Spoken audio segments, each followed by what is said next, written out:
Okay, it's 7:30. We're going to get started. I'm unmuting the city commissioners. Good evening. Good evening. Hello. Good evening. Okay, and so we have the city commissioners unmuted. Everyone else is on mute right now.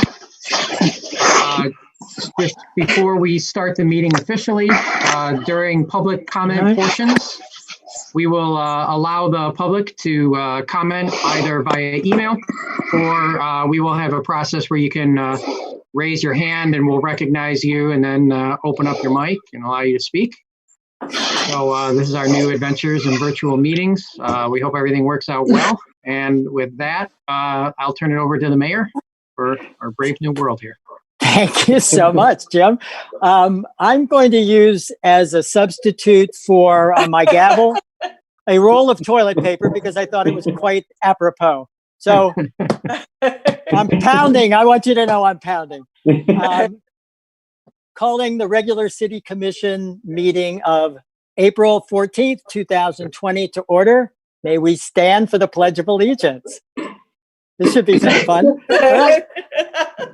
I'm standing. I pledge allegiance to the flag of the United States of America and to the republic which it stands, one nation, under God, indivisible, with liberty and justice for all. Very nice. Amy, will you call the roll, please?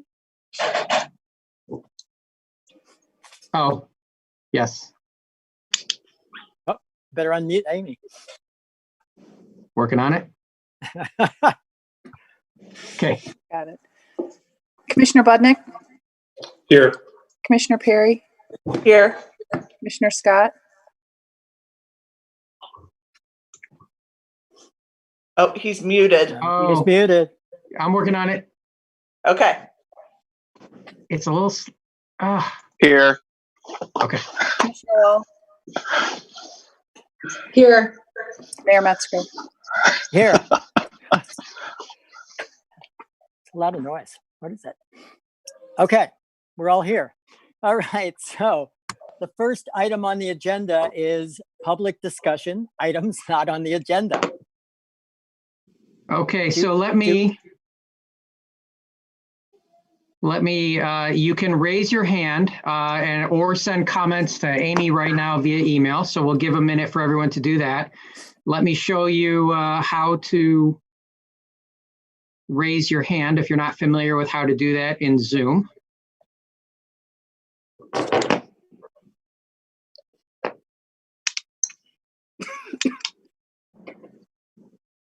So you can see on the screen here, if you're on an Apple product, there's up in the upper right-hand corner, there'll be a menu that says more and it'll have 3 dots. If you click on that, it'll bring up some options for managing your settings and chat, and you'll see there's an item there for raise hand. If you're on a PC, you can click on the bottom. There's a menu along the bottom of your screen where it says participants. If you click on that, it'll bring up a list on the right-hand side of your screen. And in one of the 3 boxes on the bottom there, there'll be an option to raise hand. So those are 2 ways you can flag us that you would like to make comment. I see 2 participants have raised their hand. So let me.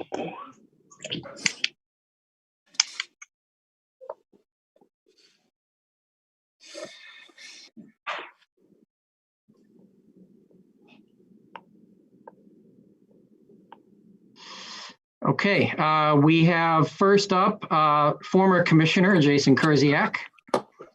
Jason, I'm going to unmute your mic now. And you're on.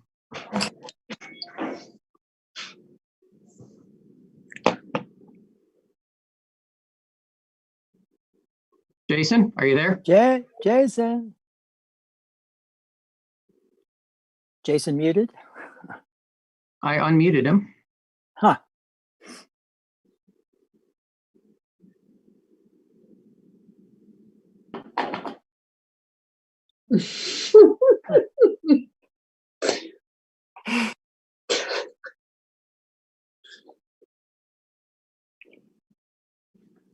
Okay, Jason, if you can hear us, we'll come back to you.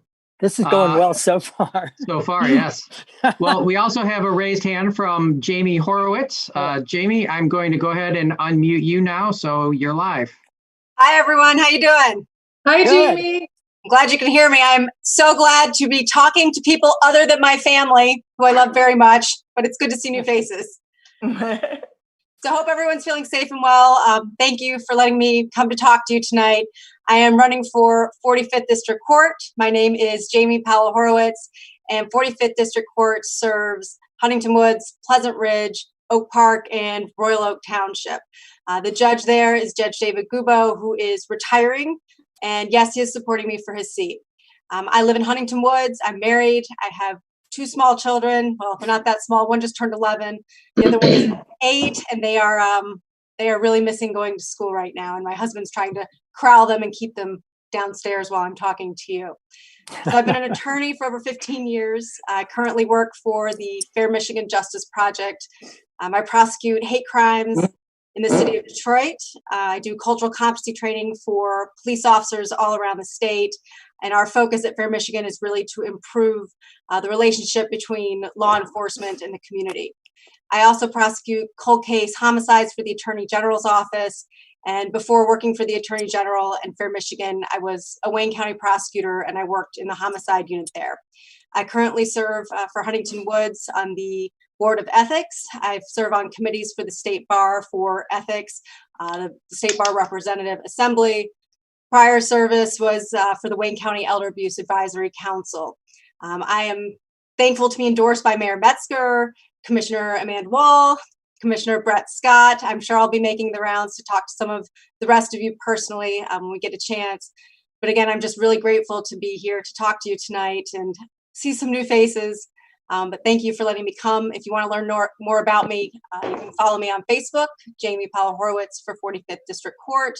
My email is horowitzforjudge@gmail.com, or my website, www.horowitzforjudge.com. So if you have any questions, please feel free to message me. I've got lots of time. I'm doing court via Zoom in the mornings. There's no doc in the afternoon.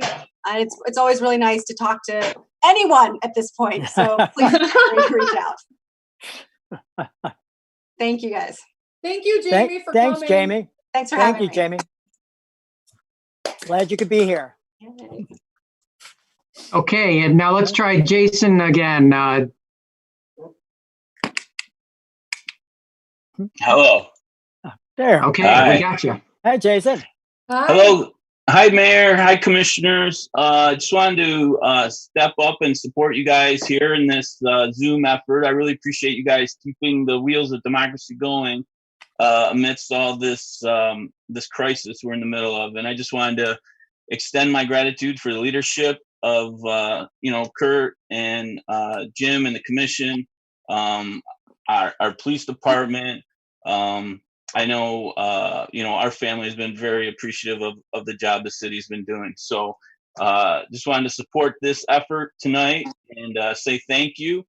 Everybody's doing a good job, and we really trust your guys' leadership, and we'll get through this together. So I wanted to say thank you for that. Thank you, sir. And I know, Kurt, I saw that you had mentioned this morning on Facebook about the Fair and Equal Michigan, the campaign to extend protections for our LGBTQ community Right. through a ballot initiative. Yes. Obviously, with the coronavirus and the governor's orders, they're going to have to figure out a different way to generate the signatures required to get on the ballot, and they're gonna pivot to an e-campaign to garner electronic signatures. So I know you had posted about that, Kurt. I was hoping maybe you could talk a little bit more about that. Well, they collected 150,000 signatures before they were shut down in terms of the governor's declarations. And so what they've tried to do is they've decided to go online. This is going to be the first time that an online signature for a ballot initiative has been initiated. And so I think it's wonderful that they're continuing to do this. They're going to try to get 250,000 signatures online. So they want to go with 400,000 so that if there's any challenges or anything gets dropped off, they'll still meet their requirements. So they have, I believe, until the end of May. I'm not sure. I should know better those dates. But if you go to their website and you can, I posted it and it's easy to find. But you can go on there and through you put your driver's license or Michigan ID so that they can check to make sure that you are a registered voter. But it's a very simple process, and I really hope that everybody does participate. It's something that's long overdue. We have legislation that protects everybody but the LGBT community. We've been talking about this for years and years and years in the Elliott-Larsen Act. And so I hope that we can get this on what'll happen is if they get the signatures, if it's approved, that the legislature gets 3 months to either challenge it or come up with a kind of their own initiative or let it go to the ballot. So we shall see, but we need to get the signatures first.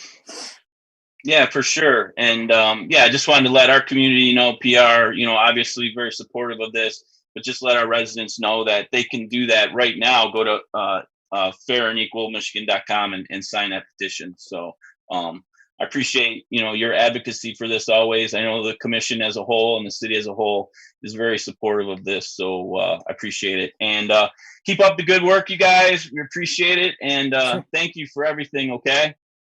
Thanks, Jason. I see you're giving away movies too, right? Huh? Some of the movies, not all the movies, some of the movies. Excellent. Thank you. Thank you. Is there anybody else, Jim? I don't see anyone else that's raised their hand. Amy, have we received any email comments?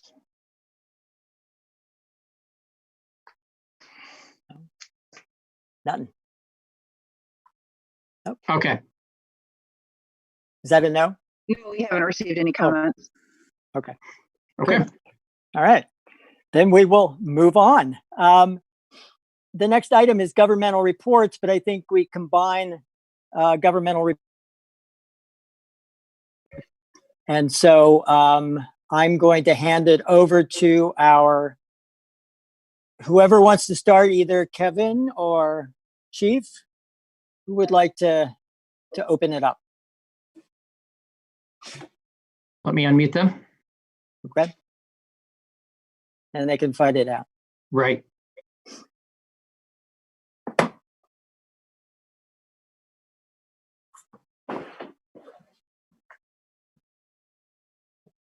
I'm good if the police would like to go first. Okay.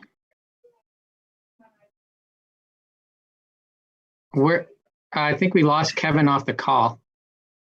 I see Sergeant Reed there. I can start if you want. Yeah, go ahead. Go ahead, Chief Bechet. I just have a few things. We didn't meet last month. We did have a few fires in the last 6 or 8 weeks. I think we had 4 or 5. Most of them were careless cooking. We did have a fire that resulted from a careless smoker. Displaced a family of 6. The homeowner was not insured, so they are upon hard times. So I just advise people, if you can afford to get renters or homeowners insurance, get it. You never know when an accident is going to happen, whether it's fire, flood, or anything else. Yesterday with the high winds, we had a very large tree crush a house. That house is probably going to have to be torn down.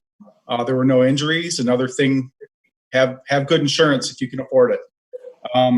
Also, the fire department, I know the Ferndale Police, I can't speak for Pleasant Ridge Police, but we've eliminated or put on hold a lot of our programs like car seat inspections and building tours and smoke alarm installation. I'm still willing to come out and install alarms. I'll be in full PPE, which is personal protective equipment, gloves, gown, and mask. I'm not gown, gloves, goggles, and mask. to make sure someone has their smoke alarm. So please check your smoke alarms. Michigan's up to 42 death count this year. I don't like to be the Grim Reaper, but I have to stress that you have smoke alarms that work. I believe I'm going to be giving a presentation shortly. I just wanted everyone to know that at the fire station, we're all wearing our masks. This one was made by my mother-in-law. I took it off because my office doors closed. I just want to promote that. I know things are coming in the next couple of weeks for people to wear those in public. Thank you. Thank you. Thanks. Thank you. Thank you.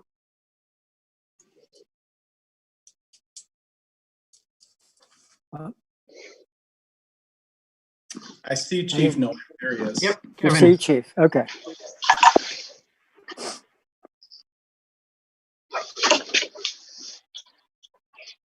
Chief Noack, would you like to give us a COVID-19 update? Can you hear me, Mr. Mayor? Yes. Yes. Okay. It keeps saying my bandwidth is low. I've If I never said drop it your with her, but if you can. I've never accused you of having low bandwidth. It probably has something to do with the haircut. Extra brainwaves are.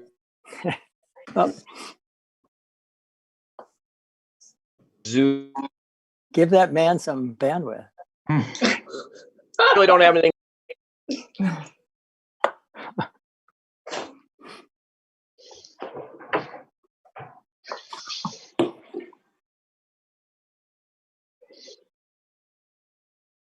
Okay. I guess we'll move on.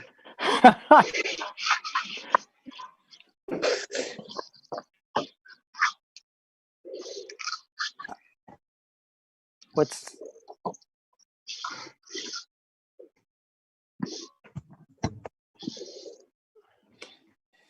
hello?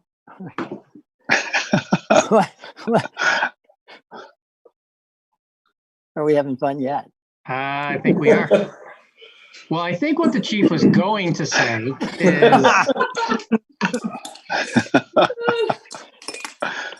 is that the Pleasant Ridge Police continue to patrol the city. They're on the lookout to make sure that everyone is observing good social distancing.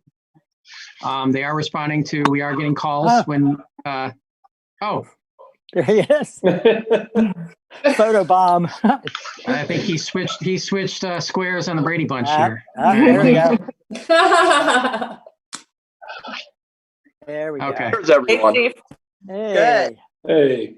Okay, I was having bandwidth issues and then it dropped. So what I was trying to say was that everything that I was going to say during government reports is pretty much related to the COVID pandemic. So I'll defer anything further to later with the presentation. Are you doing that now? Yeah. Yeah. Okay. I think we're moving right into that. Okay. Yeah, go ahead. All right. So really all we have to add as a police department, obviously we get our calls are down or usually way down. We're not doing a whole lot of traffic stops unless they're completely necessary. We do have people out there that are finding that they think we're not enforcing any of the laws. And so we have people traveling 70, 80, up to 100 miles an hour Woodward, the underpass. Those people are getting stopped, and then they're surprised that they're getting ticketed or violations because they're surprised they're actually doing something. Having said that, obviously you notice that parks have been taped off and the basketball court. The tennis courts remain open, and hopefully that people do practice social distancing there. We I hope so.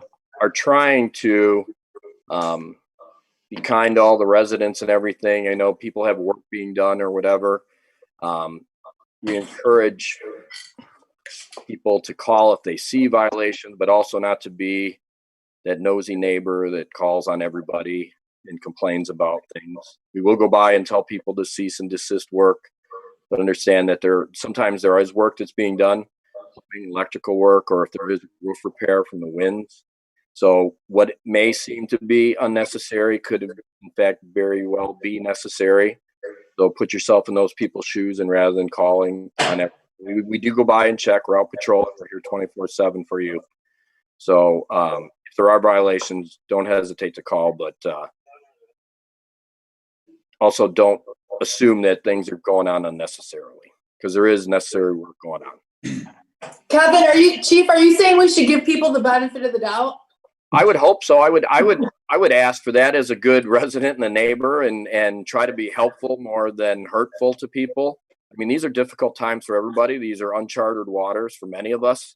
I'm in law enforcement in 40 years now. April 4th was, and I've never seen anything like to this magnitude. So we're all still learning and doing things. I would encourage people to be neighborly and treat people like they would want to be treated. And if you see somebody that needs help, offer to help them out rather than maybe be hurtful or resentful of work being done there or whatever, and try to work with those people. Right. So Kevin, on a slightly different thing, I've received lots of different neighbors because so many people are home right now and they're walking their dogs and they're out there quite a bit. There's been a big concern because a lot of neighbors have their dogs off leash, and especially down in Flynn Field. So I got a couple requests to sort of see if we can patrol that a little bit, like enforce some of that down there, if you guys see it. Sure. When the officers do see it, and as you see there, the marked cars, you see we have several unmarked cars. We're not utilizing those nearly as much as we did. Sergeant Reed and I agreed that the residents and citizens passing through our town want to see that the police are there and have that sense of security and safety. Yeah. So you can see the police out there a lot more than they have been seen, because they're not on Woodward or on the freeway or anything else. I mean, accidents are down because traffic's down. We still get some occasional police runs. Most people are doing what they're supposed to do and social distancing. Yeah. I mean, I'm out driving around. I see people, they're separating when they come together at a corner or an intersection or with dogs.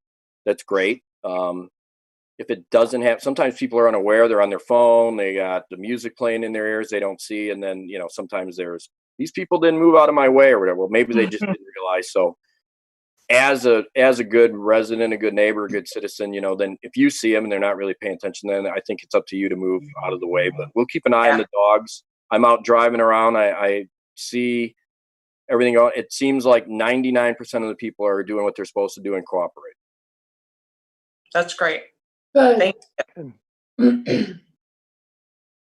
I had one other thing for Mrs. Horowitz. She was kind enough to send us a very nice appreciative basket for the police loaded with goodies.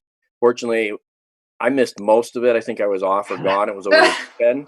I did see a picture of it, and I did manage to taste my cookies. So I wanted to extend a thank you to her and her family, and hope she's doing well. And we look forward to seeing her in the community as the election gets closer. Whoa.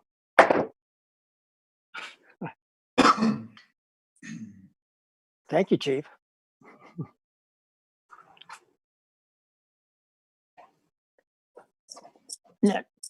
Now, do we have a formal presentation? So yes, Chief Pichet had a formal presentation. Good. Jack, did you want to go through that now? Yeah, is that all right? Yeah, sure. Let me get it up here on the screen. Okay, let me give you a heads up.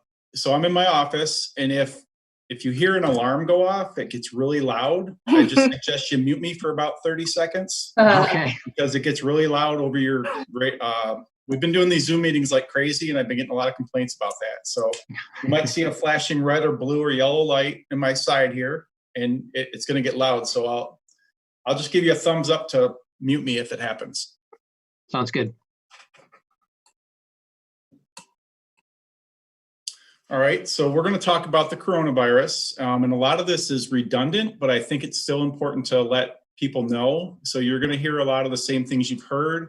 I hope you pick up some good information from this, and I hope you can learn something from this that helps. So we can go to the next slide. All right, so the coronavirus. As some of you may or may not know, the virus is spread through it's a respiratory virus which spreads primarily through droplets of an infected person, through coughing and sneezing. Secondary is also saliva or discharge through the nose. Reports say that the virus can last for hours to several days on surfaces. Now, 3 weeks ago when I gave my first presentation, I was told, through the CDC, hey, it lasts for 2 days on hard surfaces. Now I'm hearing up to 3 to 5 days. I don't think they quite know yet exactly how long that lasts. So with that, I would say, and I'm going to interrupt my slideshow just a little bit. I'm not reading word for word, but like a lot of people get Amazon delivery or they have to go out and grocery shop.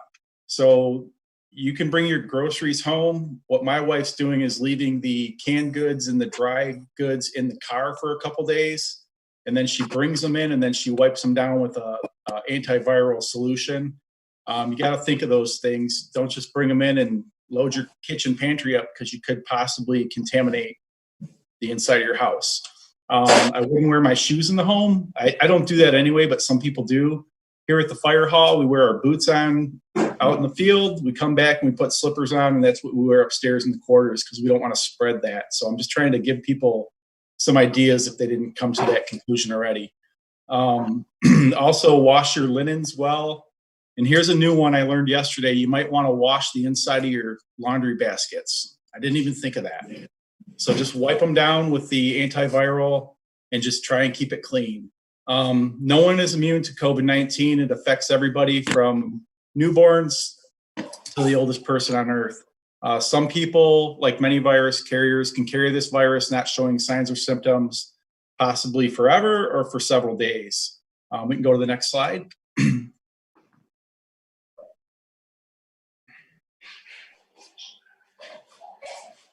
So the number of cases, and I'm going to go down and we're going to start with Oakland County. So as you all know, the Tri-County area, Macomb, Oakland, and Wayne County is the epicenter of Michigan, with Wayne County being the worst and Oakland County being second.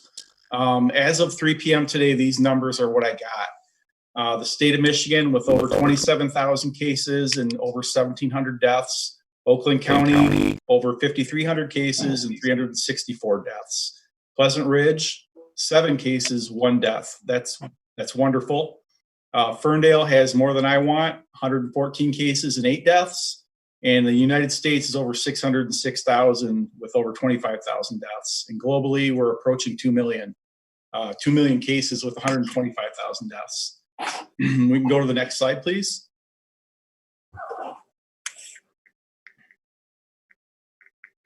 Here's the curve on the age group. So right in the middle there, you see 50 to 59-year-olds, and right to the right of that, 60 to 69. Those two age groups seem to be in a fight because 1 week the 60 to 69-year-olds is a little bit higher, and it keeps going back and forth between those two age groups. At one point early on, the 70 to 79 were getting hit pretty hard, but now it's between the 50 and 60-year-old age groups.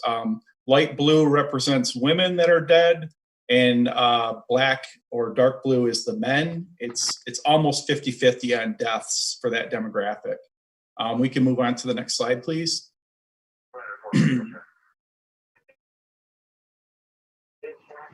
This is the curve for Oakland County.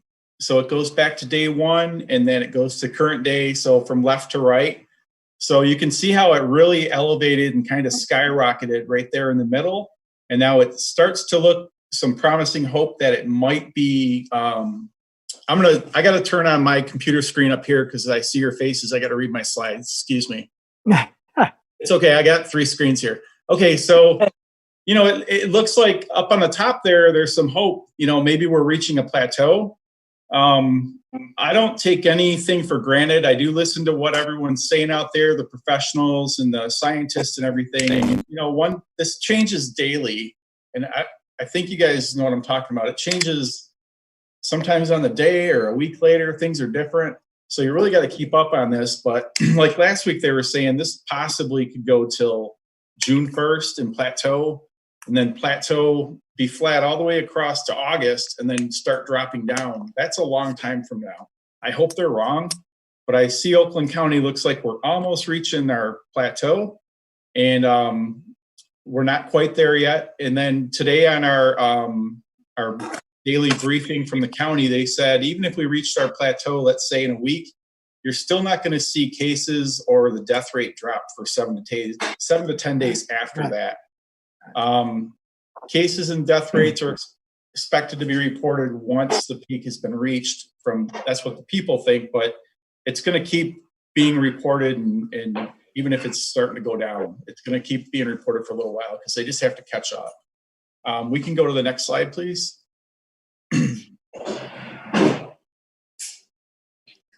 So personal hygiene, this is something you guys have probably all heard, but I'm going to say it again. Wash your hands and wash them often. 20 seconds, warm water and soap.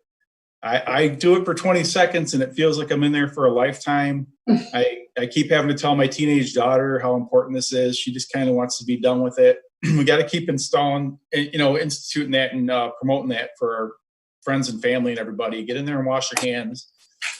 Use alcohol-based hand sanitizer with at least 60% alcohol solution. Dries your hands out, believe me. It's important and everyone should have some. Cover your cough or sneeze. Use the crook of your arm like this. And then after you do that, go wash your hands again. I would wash my hands after every cough or sneeze. I haven't had any coughing bouts. I get a little dry throat because that's just me. Avoid touching your eyes, nose, or mouth with your hands. Wash your hands before dinner or eating, or after going to the restroom. I shouldn't have to say that. Social distance, that's the big one. That's what we're promoting. 6 feet, right? 6 feet apart from everybody. So if you have loved ones at home, sit on the other side of the couch or sit in a different part of the room or something. I know it's difficult, especially people that have children. And self-quarantine, this is the one that's really taxing on everybody. I know the governor's taking a lot of grief and stuff, and I'm not getting into politics, but it seems like they're taking a lot of grief. And then even early on, myself and the Ferndale police chief took a lot of grief because we weren't letting events happen. We shut it down and said, we have to start really taking this seriously. So I hope everyone's taking that seriously. Reduce the times you have to do any social activity like grocery shopping or getting fuel or prescriptions.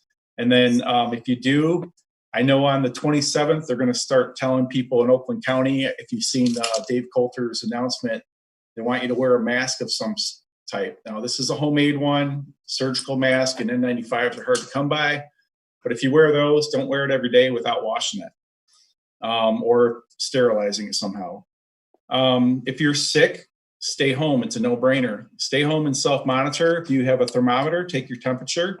99.8 is the Mendoza line, let's say. So if you're over 99.8, consider yourself having a fever. And that's what we use the infrared ones here. So we add a degree to that. So it's 99.8. So if you're 98.9, we're going to send you home. Call your healthcare provider prior to going to the hospital, because the hospitals are at their breaking point, let's say. Sometimes they're overwhelmed. Some days are better than others, but try and stay out of the hospitals.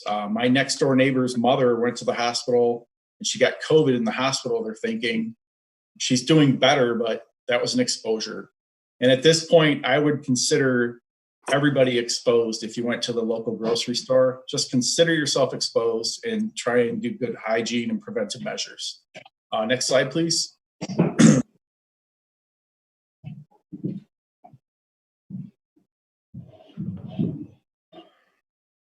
All right, let me just pull up my screen here. All right, so flattening the curve, that's the buzzword lately or the phrase. Some measures to flatten the curve: cleaning your touch points and your hard surfaces, washing your laundry and your bedding, wiping down your doorknobs, countertops, restrooms, and other hard surfaces, including the inside of your vehicle. You want to wash or wipe down your steering wheel and your dashboard, computer keys and everything. Now, make sure that you check the label on those cleaners, because you don't want to harm the plastics or the componentry on your computers or electronics. We have to watch that in the back of the ambulance. We have a lot of expensive equipment back there. Change your clothing when necessary. After you go out or you're potentially exposed, you should change your clothes and wash them. We at the firehouse, most of these people work 24-hour shifts, but I used to change my clothes and take a shower before I left when I was on shift, but now I'm the fire chief, so I'm doing a 40-hour week and I go home. Well, now I change and take a shower before I go home. I don't go out and get dirty in the fires no more, but I'm still taking that extra measure before I go into my house to try and get a shower here before I leave. Use approved cleaning agents that kill viruses. Check the label and check for the efficacy. So that means you're spraying it on a surface. Don't just wipe it off. Spray it on that surface. It might say leave it on surface for 1 minute to penetrate, viruses and mold, bacteria, whatever, and then wipe the stuff off. Some of them want you to leave them on there and they dry. It might streak a little. You can wipe out the streaks afterwards. The CDC, the Center for Disease Control, cdc.gov has a list of recommended products that kill this virus. If someone is sick in your home, distance yourself. Again, that's difficult to do. Let them quarantine. 14 days is the suggested run in quarantine. Self-monitor yourself and your loved ones for fever, cough, or shortness of breath. Now, every day at the firehouse, we do a screening before someone walks in the door. The officer in charge has the thermometer, asks the 3 questions, asks if they were exposed without their PPE on, their gloves, goggles, and mask. And then they will also check their temperature and record it first thing in the morning, halfway through the shift, and then when they leave. We're trying to track this. Also, another thing is, monitor for fevers over 90-98. Like I said, nausea and diarrhea have been reported in some cases. Next slide, please. And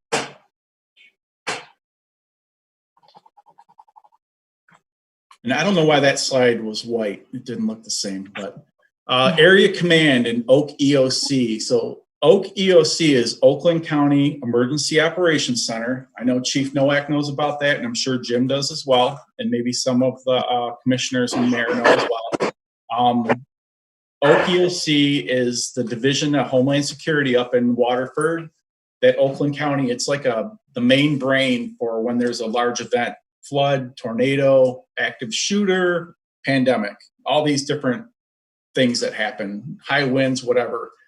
They put out the information and then they communicate. So I'll use it as a localized instance. Say we're at a festival in Ferndale or Pleasant Ridge and, a car accidentally drives through and some people get injured. We would activate OAK EOC and then we would get our local resources, but then also we would say, hey, we need this, this, and this. And they have lists of different supplies that are out there. They can tell you how many chainsaws are in the county, all the different stores. They can get those and commandeer them and send them your way for a tornado or high winds.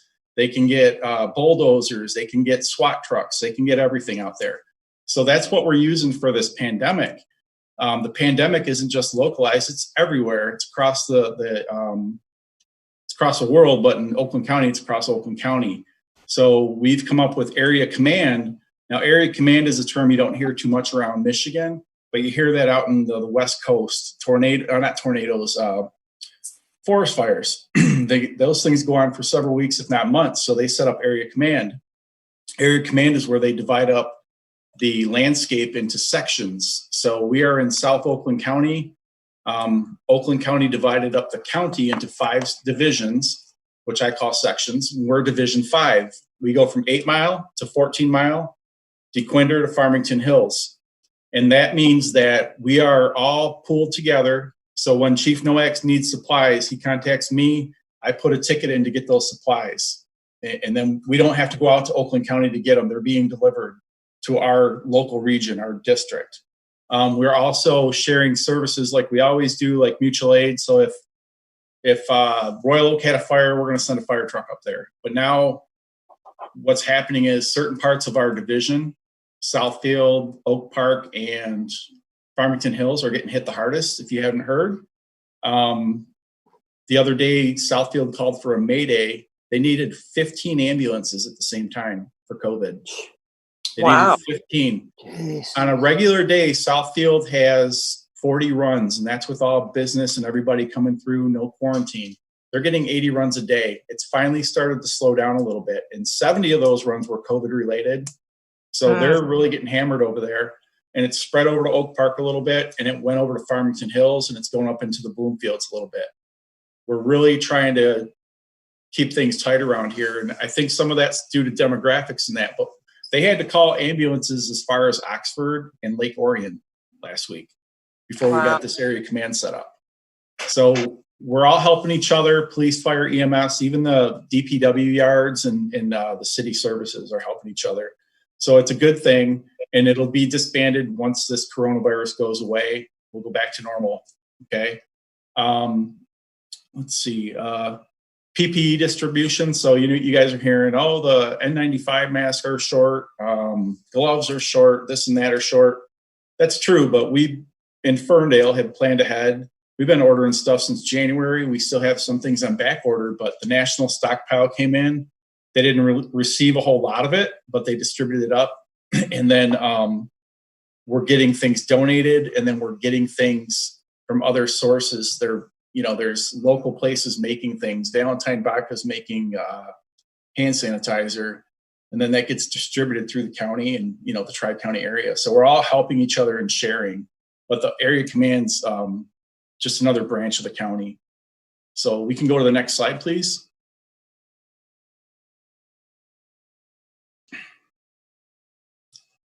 Sorry if I'm talking too much, Jim. No, not at all. I'm just kidding. All right, so let me just click on my thing here.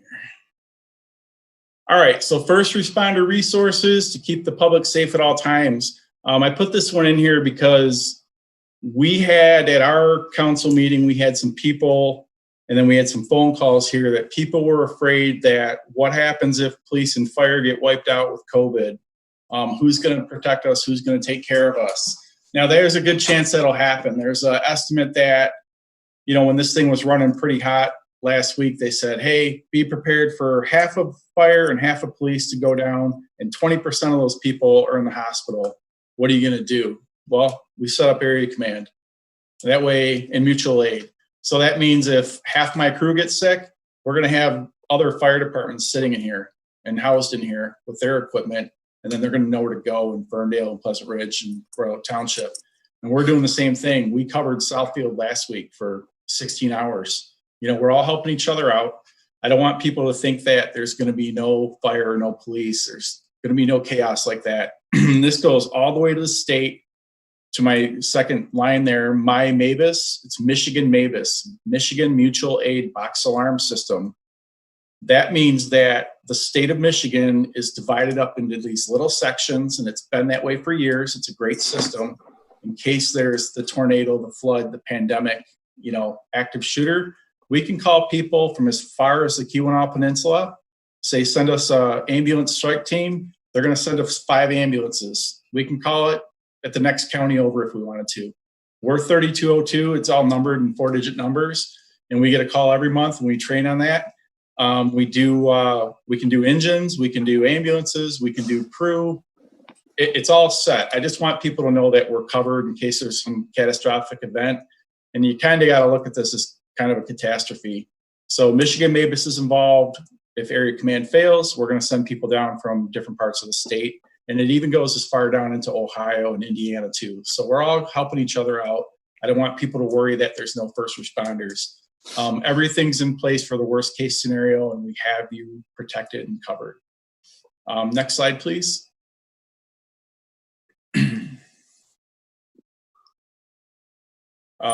One more thing before I go into this one. The other thing I was talking to Jim about today was a few weeks ago, people, when this was starting to act up, we said, hey, we want our firefighters to wear on any call, not just COVID-related calls, when they get screened by dispatch, we want them wearing a mask, gloves, and goggles to every call. And that's to protect anybody from exposure if we had an exposure. So people were taking pictures of us and then putting it on Facebook and sending it to their friends saying, hey, my neighbor's got COVID. That's not very nice, first of all, and it's not right. And we had to put out a little message from our communications department that, hey, just because the fire department's wearing that or the police department does not mean the person has COVID. We're trying to protect each other. So I just want to spread that good word that if you guys or anybody in the audience sees the fire or police department showing up with a N95 mask and goggles and all this stuff on, That doesn't mean that we're responding to a COVID call. We still have to follow HIPAA privacy and everything. So please respect your neighbors and what we're doing. And please, this last slide says, please find reputable sites for your information. Some people get on social media or talk to their friends, and that's when rumors get started and panic and anxiety start ruling their world a little bit. Just know where you're getting your news source from. And the sites I got on there are pretty reputable. I'd start local with Oakland County Health. Then you can also hit Michigan Health Department, CDC, and the World Health Organization. Now, Oakland County Health has these little toolboxes. They're just links that tell you, hey, I'm a business owner. What do I do?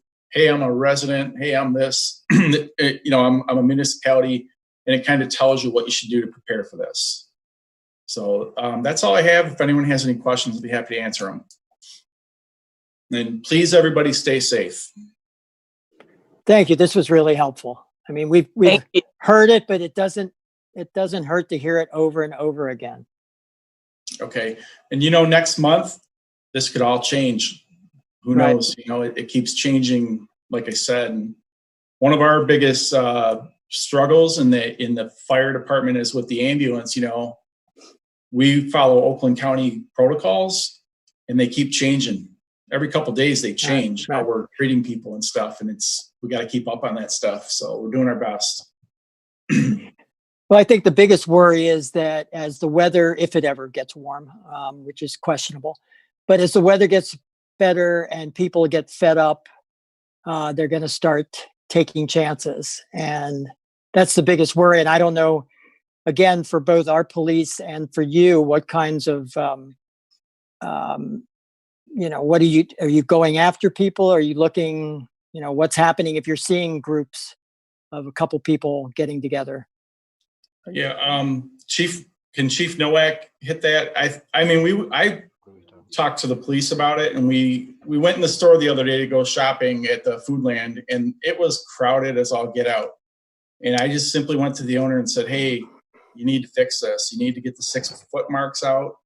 We just have to have a conversation, start out that way, especially if it's a business owner. And then if it's people, you got to kind of gently remind them. I see people going up and down Livernois all day long, and just say, hey, you guys need to just strike up a conversation, try to have a nice conversation and remind them. Some people don't take too kindly to it, and some are very nice about it. But as far as enforcing it, I don't know. Chief NOAK has a better answer for that.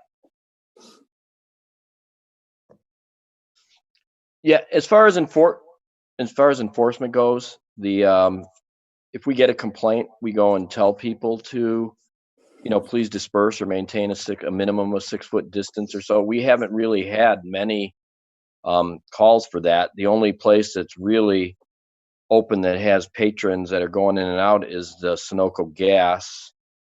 Everything else is pretty much shut down, and people there are abiding by the rules. And if not, whoever is the clerk working or the owner gives us a call. But really, we've only had 1 or 2 calls there, so it's not currently presenting a problem to us at all.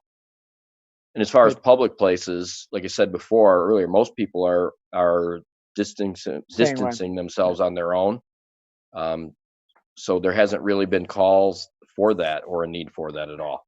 But we don't have the business district or large stores of any type that would precipitate a call like that. Right.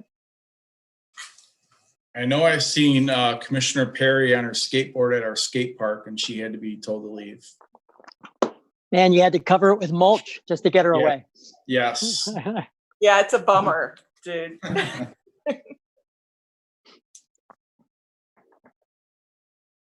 So any other questions? Any other questions? All right. Well, thank you so much. Certainly appreciate it. Thank you.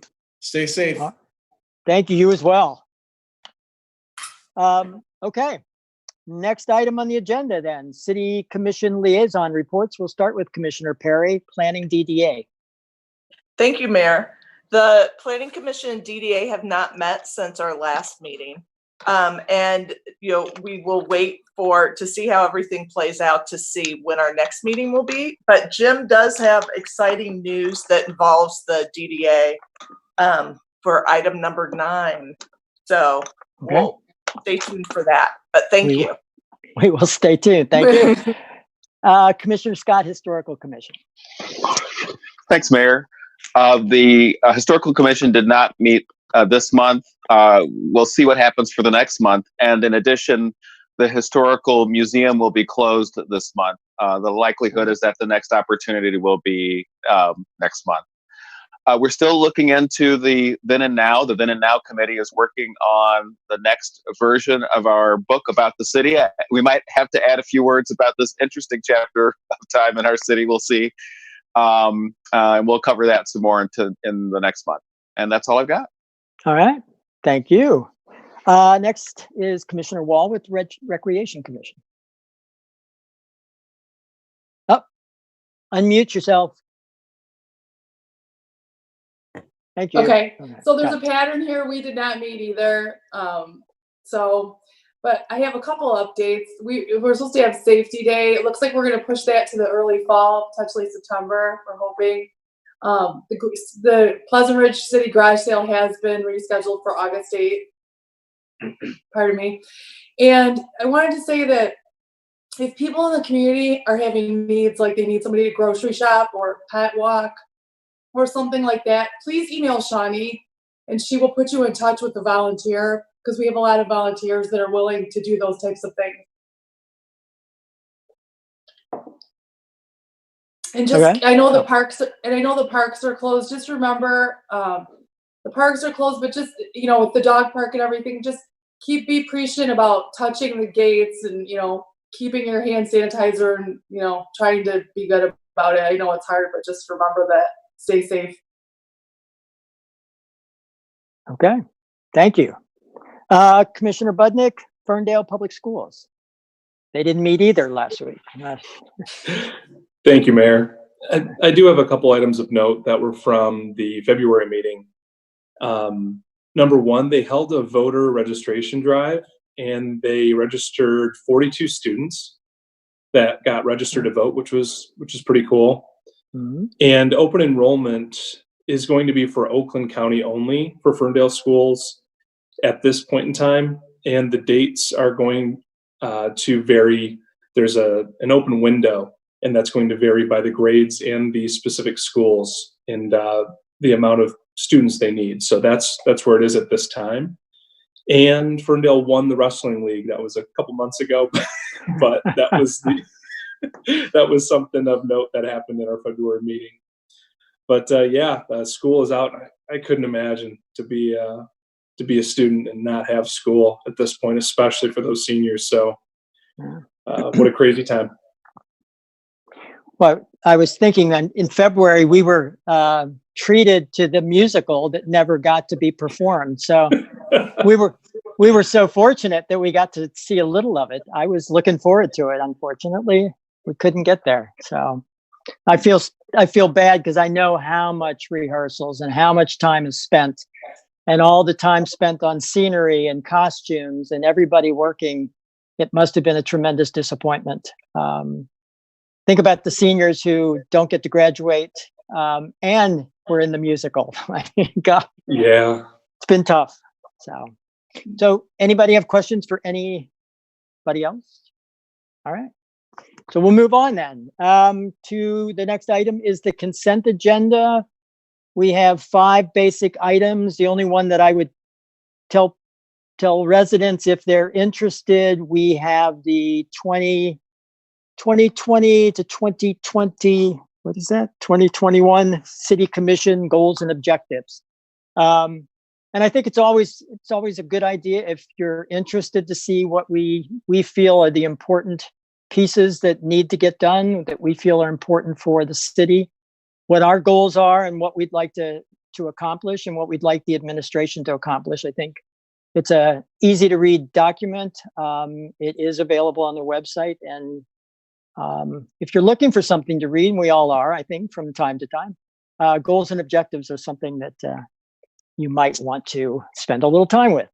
So with that, I'm going to ask if I can have approval of the consent agenda.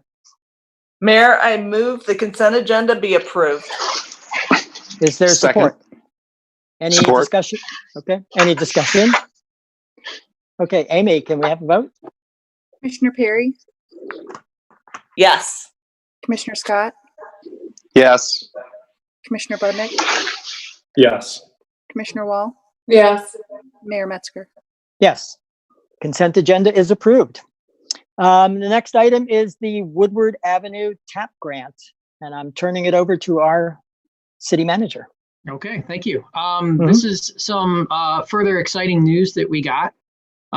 As residents may be aware, we got a grant for $600,000 from EAGLE, which is the successor organization to the DEQ, to do a stormwater infiltration project along the east side of Woodward to serve dual purpose, to refresh the streetscape. It's a sort of mid-90s all paver, very, concrete, no real green along our Woodward streetscape. So that grant's going to allow us to do stormwater infiltration, to get some plantings and some greenery along Woodward to soften it up. And so we also applied for a grant, for a TAP grant. It's a Transportation Alternatives Program. The grant that is administered by SEMCOG, but funding comes through MDOT. And that grant is to install a cycle track along Woodward. And a cycle track is basically a two-way bike lane that would be along the east side of Woodward. So let me share my screen, and we can show some details about that.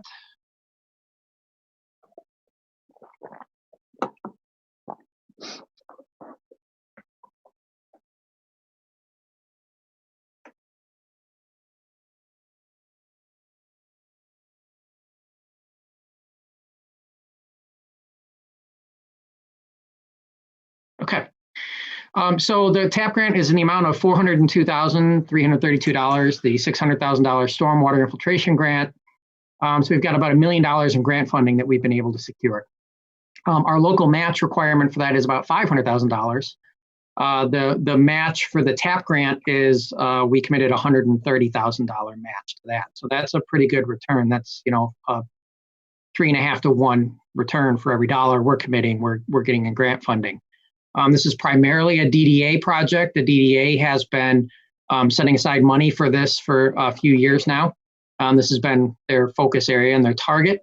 So with the funding we have and then funding from future years, the DDA will be handling the majority of the match for this. Some of it may come from some city infrastructure funding, but not much. So the grant application, what you'll see on this slide is that the blue line is an existing multi-community dedicated bike route. You may see some of those biking directional signs, and what this bike route does is provides a bike pathway system through Pleasant Ridge, Ferndale, Hazel Park, Royal Oak, Huntington Woods, and Oak Park that avoids the major roads you can't ride on. So it really avoids Woodward. It provides, connections to Royal Oak, up Hilton, and Ferndale. So that passes right along Sylvan and Oakland Park Boulevard. This first segment of Woodward bicycle infrastructure would connect to that and then take it up to Main Street to provide an alternate connection into Royal Oak. So there is a regional connection and a regional basis for this application. There's also a practical one. And I'll come back to that in a minute. But first, the concept of the bike cycle track is that we would take one travel lane and preserve the parking lane, but you move the parking lane out, and then you turn what was the parking lane into the two-way cycle track. So the parking provides protection for the bike lanes. Nobody wants to ride their bike right along Woodward where traffic is whizzing by you at whatever speed it decides to go that day. The cars that are parked along Woodward become the protection and the buffer between the vehicle traffic and the bike lanes. It provides a safer and more appealing environment. And then this also further improves the condition for if you're a pedestrian walking along the sidewalks, because now traffic is one lane further away from you. We know that right now on the issue we have along Woodward is that people ride their bikes on the sidewalk, because if you have to ride your bike along Woodward, there's nowhere else to do it. So the cycle track will provide space for people to ride their bike and to separate that from the sidewalk, improving safety for pedestrians as well. So the concept and the reason that the cycle track is proposed from Oakland Park or Sylvan up to Main Street is that, north of Sylvan, Woodward goes from a 4-lane total cross-section to a 5-lane cross-section. And that's because when you stay on the surface level of Woodward, you go from 2 lanes to 3 lanes. And so the concept here is that the traffic volumes don't really increase at all, but we've got 1 extra lane. So we take that 5th lane and turn that into the cycle track, maintaining 4 travel lanes. In order to implement a cycle track elsewhere along Woodward would require a reduction in travel lanes from 4 to 3. And that requires a road diet. It's a much larger, more involved process that you have to go through with MDOT. This, on the other hand, is what MDOT terms an auxiliary lane that's not necessary. It doesn't have to go through the road diet checklist. So we can implement this right now. And given the fact that it connects to the bike pathway system that already exists throughout the Pleasant Ridge and our neighboring communities, this is, we think, pairing this with our stormwater infiltration streetscape project is a great way to provide a demonstration for what this could look like along Woodward, and also to improve the character of our business district by buffering traffic from the businesses. It's very loud, it's very harsh out there when traffic is moving by quickly. So it's really a win-win. So the concept you see on the screen here is you can see the new parking lane that's moved out into that 3rd lane. And then where the cycle track is where the parking lane is right now. And there's the green is either landscaping or some stormwater infiltration areas. Not all of it will be stormwater management. Some of it will just be green space. But this is the concept. And again, this is just the concept that was submitted with the grant application. We have to get into detailed design and pin all of those specific design questions and considerations down, and then go through the approval process with MDOT and Eagle. So we'll be bringing back some more detailed plans that we can look at, but this was the concept that was approved. So that's the overview, and that's all I have on that item. So what we're asking is basically for the City Commission to accept the grant that we were awarded so that we can proceed with design and get this thing going. Our goal is to have this under construction next spring and to go through the approval process this summer and fall. Everything is a little up in the air right now, but we're still hoping that we can meet that timetable and have this ready to go by next summer. So I'd be happy to answer any questions that anyone has on that. Anybody with questions? I have a quick one. Jim, we saw some plans for like the stormwater runoff solution design things for the west side. Was this incorporated into some of those as a thought at that time or not yet? No, this wasn't. It was something that we sort of had talked about a little bit conceptually, but that wasn't factored into the preliminary stormwater infiltration plans. Okay. But it's perfectly doable while accomplishing both things. I know the Planning Commission and DDA are really excited. Yes. Are there any other questions? Mayor, just one quick one for Jim. Mm-hmm. I know that parking is usually an issue for the east side of Woodward. I'm curious if the plan maintains the current number of parking spaces, or if that's something that we'll study over the next 6 months and be able to report back out towards the fall. Yes, we know that is absolutely a concern. And the plan does preserve all or almost all of the parking spaces. We may lose a total of 1 or 2 parking spaces from the entire length of the corridor. But our goal is to maintain what we have today in terms of parking. Thank you. Yeah. It looked as though the plan had plenty of parking still there, so it didn't look like we were losing much. Yeah. So, all right. Any other questions? Then I'm going to ask, is there a motion to approve the TAP grant? Your Honor, I move the City of Pleasant Ridge accept the Transportation Alternatives Program, TAP, grant for SEMCOG in the amount of $402,322 to install two-way cycle track along Main Street and Woodward Avenue from 10 Mile Road to Sylvan Avenue. And further authorize city staff to work with the city's design consultations on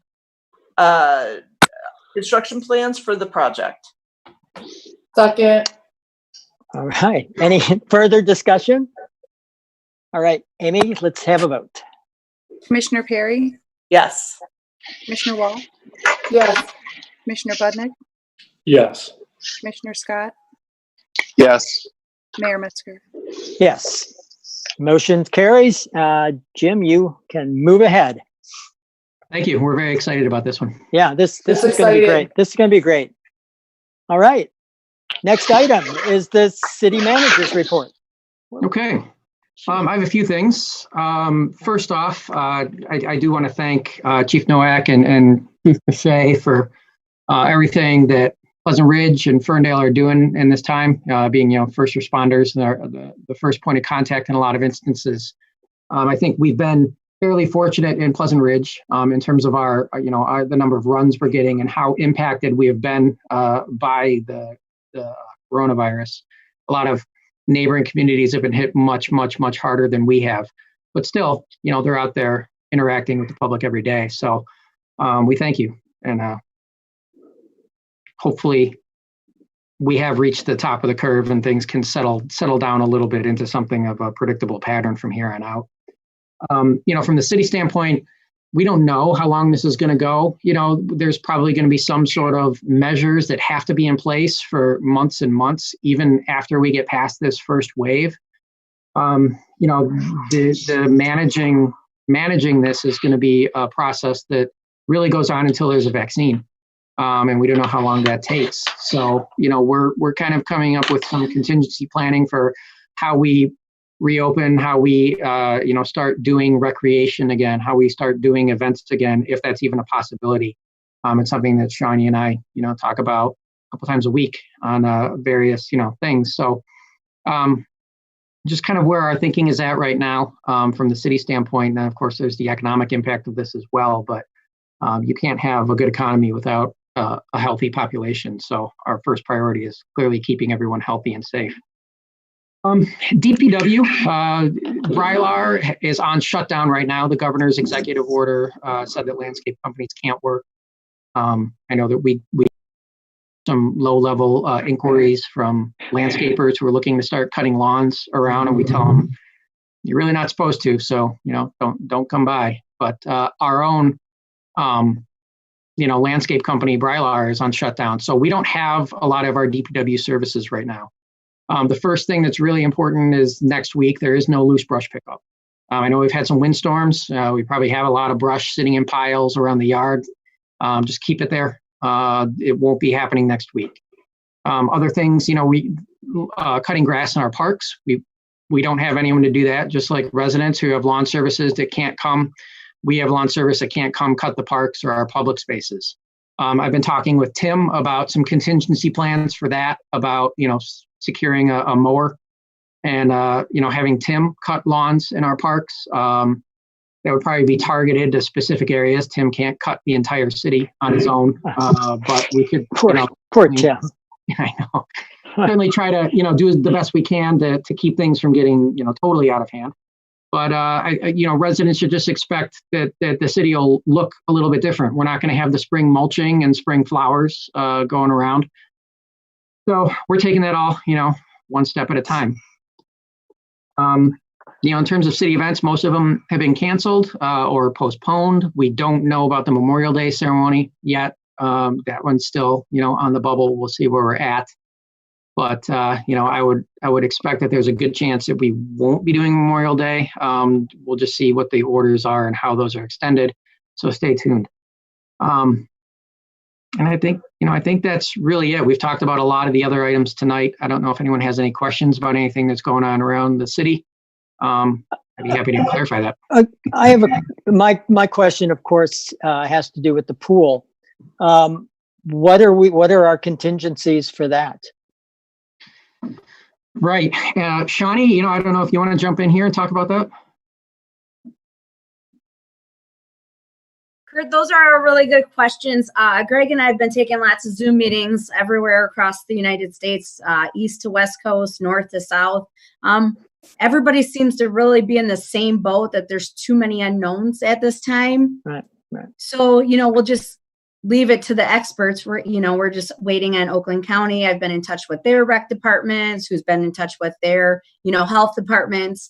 So everybody's kind of just waiting it out a little bit to wait to hear what Governor Whitmer will say on April 30th when she speaks again. And then we'll have a little bit better guess. Right. But we have talked to the pool company. They are running about a month behind.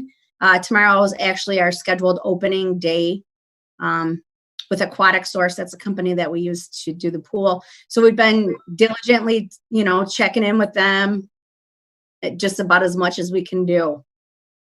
And our plan is to try to stick with opening the pool so that whenever we can, open the gates, that it's ready to go. Shawnee and I were talking earlier this week about the new pool furniture and whether we should keep that order. And yes, the new pool furniture is coming. Yeah. Good. We're going to need it eventually. Good. Good. So we're trying to keep all of those dates intact and just stay in good touch with the vendors. That makes a lot of sense. I'm not trying to, as much as I love it, I'm not pushing it. So. I know. We can only do it when it's safe to do it. So. Yeah, the pool is my thing too. So we're staying really good on top of it. Okay. Excellent. Jim, I have a question. I know a lot of people want to know about summer camp for the kids. Is there a date that you have in mind that you're thinking of making a decision about if it's a go or not? Like Shawnee said, I think that's also just dependent on what the governor does after April 30th. Okay. And, given the fact that what the experts say that, this distancing is probably going to be going through well into May. Still up in the air. Go. Yeah, we've had some meetings. The American Camp Association, the ACA, they've also posted lots of things on recreation Facebook pages that I belong to, and they've had Zoom meetings too. And they're kind of everybody, lots of smart conversations and stuff, looking forward, thinking forward ahead, different things that you can institute in cleaning and stuff. But target dates are just really to be able to guess anything until after April 30th to see what the governor says and, what the doctors are advising the people in the state to do. Okay. Thank you. Any other questions? Do you have anything else, Jim? I don't. No? All right. If there are no other questions, we'll move on to other business. Anybody got some other business? Amy looks like she has other business. No? No? Oh. I actually have one. I have one thing. Okay. So the foundation, I know people probably saw, but we moved the auction to October 3rd, so that for a tailgate event. So we're hoping that will be a safe date.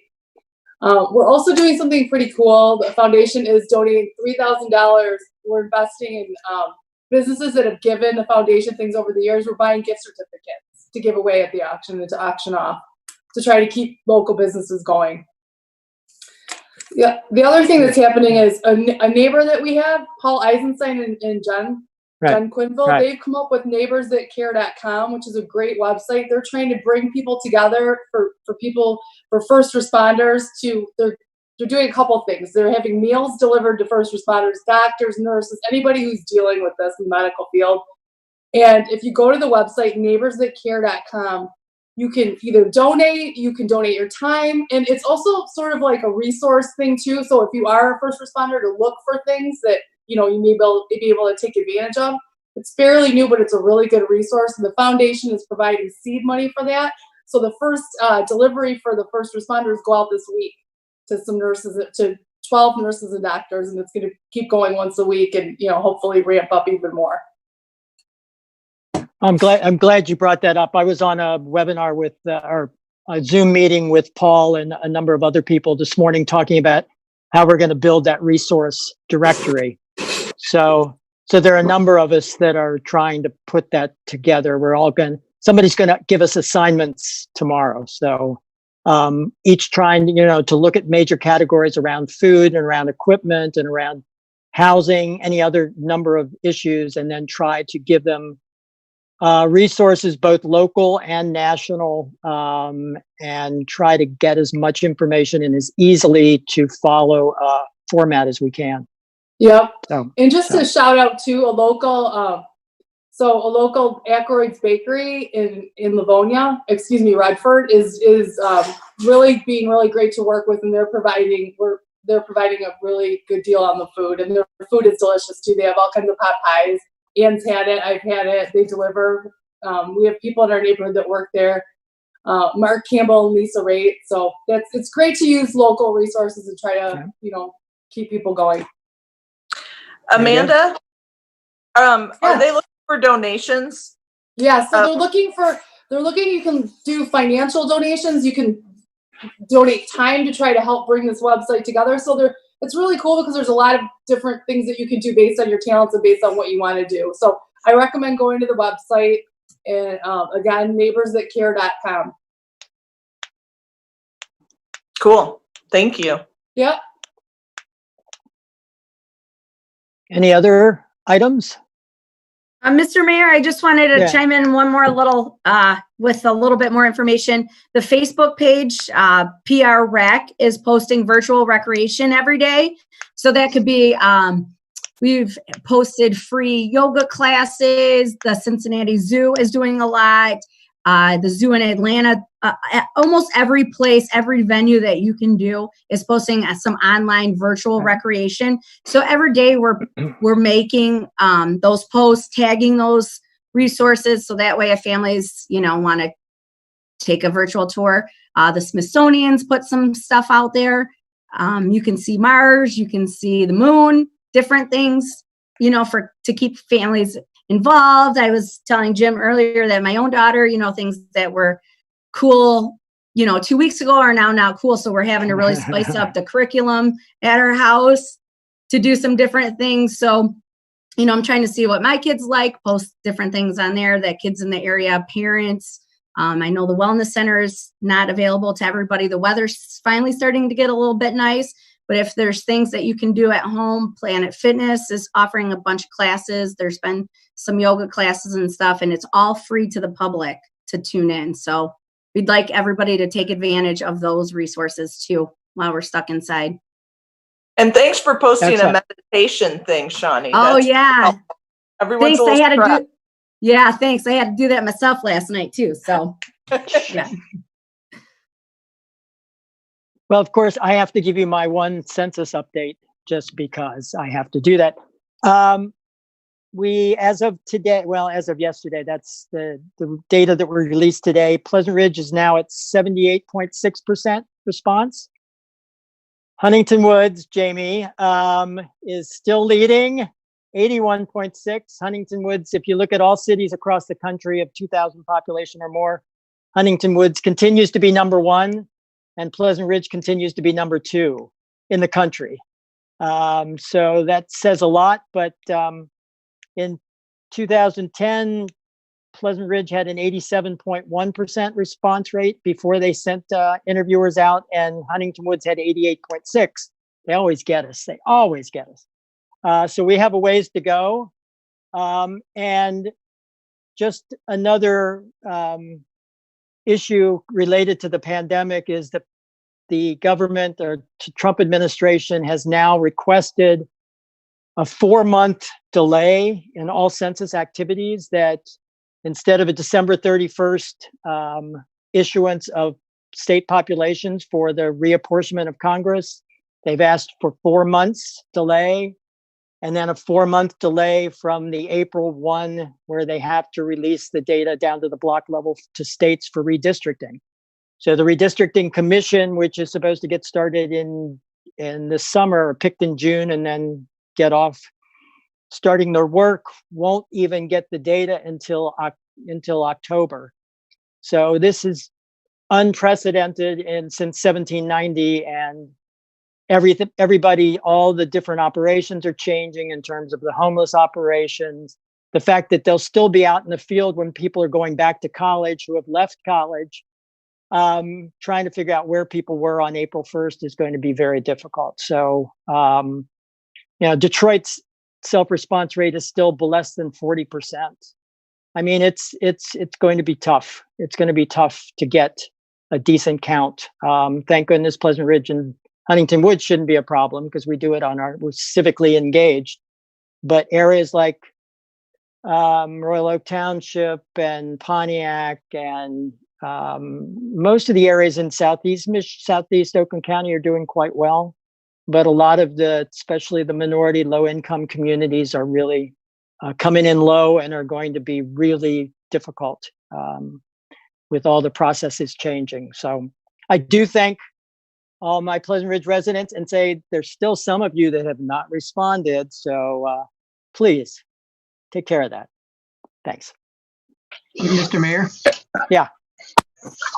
Oh, go ahead, Brett. I'll go after you. I was just going to add, it's really easy to respond. Even if you can't find your envelope or the card that was mailed to you, you can go to the census.gov website, and it takes less than 5 minutes to do it. And let's get up to 80% or 85% again, at least. Yes. At least, yes. Thank you. Very easy. I forgot to say one thing, because it's getting nice out and kids are actually able to ride their bikes. Just please be safe and remember to wear helmets. I mean, that's the last thing anybody needs is an accident. So just remember to wear your helmets. Okay. I've got one other quick thing. We heard earlier tonight that in Oakland County and probably in other areas, you might absolutely need to wear gloves and masks in order to go into grocery stores and things as we head into May. And so use this time now over the next few weeks to just stock up on those kinds of supplies in your own home so that you can take care of the grocery shopping, the minor grocery shopping that you might need to do in May. We don't know how long this is going to go, but start shopping now, get it into your house now so that there's not a rush as the word gets out on that and people begin to empty the stores again the way they did on toilet paper and Twizzlers or whatever else people were buying in mass quantity.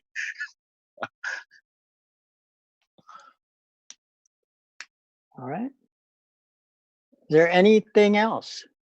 Just one quick thing. Yeah. In email from the governor just came across extending the ability for cities to do virtual meetings like this. Oh, goody.